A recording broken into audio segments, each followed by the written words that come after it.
دیارە ئاماژ لە ڕاگەاندنیم هەڵمەتە ئەوەیە کە ڕێژەی کوتان بە ڤاکسینی کۆڕۆنا زیاد بکەین. ئێمە ئێستا بە نزیکەی لە سەدا 11 بۆ 13 خەڵکی پارێزگای سلێمانی خۆیان کوتاوە.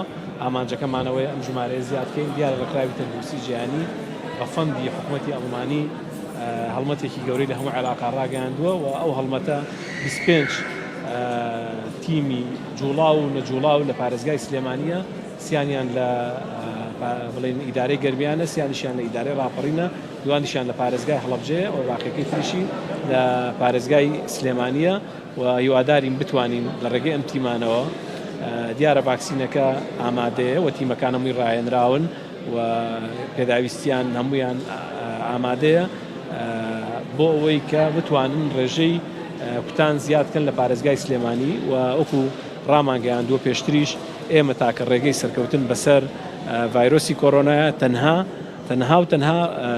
ڤاکسینێشنە و پێویستەکە هاوڵاتیان بە زووترین کات خۆیان بکوتن و ئێمە دڵنیایان دەکەینەوە کە ڤاکسینی کۆڕۆنا هیچ زیانێکی بۆ سەر تەندروستیان نییە. بە پێچەوانەوە ئەتوانم بڵێم ئەم ڤاکسینە ئەتوانێت ژیانی خۆیان و خێزانیان لە مردن بپارێزێ.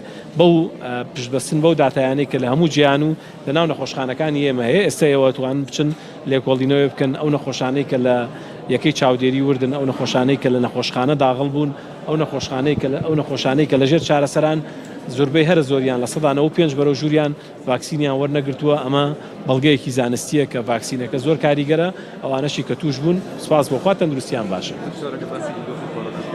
بە شێوەیەکی گشتی دۆخی کۆڕۆنا لە پارێزگای سلێمانی زۆر خراپە و ڕۆژانە خەڵکیان لە دەزەدا بەهۆی نەبوونی جێگە لە چاودێری وردەوە. نەخۆشخانەکان هەمویان پڕن و ئیمکانێتی ئێمەش مەحدودە، لەوە زیاتر ناتوانین خزمەت گوزاری دەستەبەر بکەین. بۆیە داوا لە هاوڵاتیانەکەم بە زووترین کات خۆیان بکوتن و خۆکوتانەکە ڕزگاریانەکە لەو مردنە.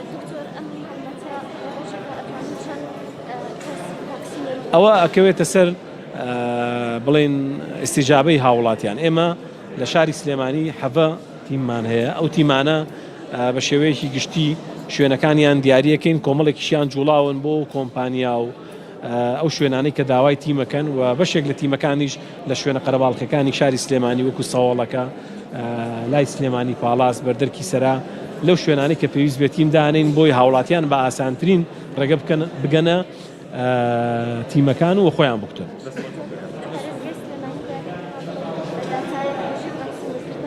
تا ئێستا لە 11 تێپەڕانوە بەس بەپێی داتا تازەکان هێشتا داتای تازەمان داغڵ نەکرێت، احتیمال لێ بگاتە 11. زۆر سپاس.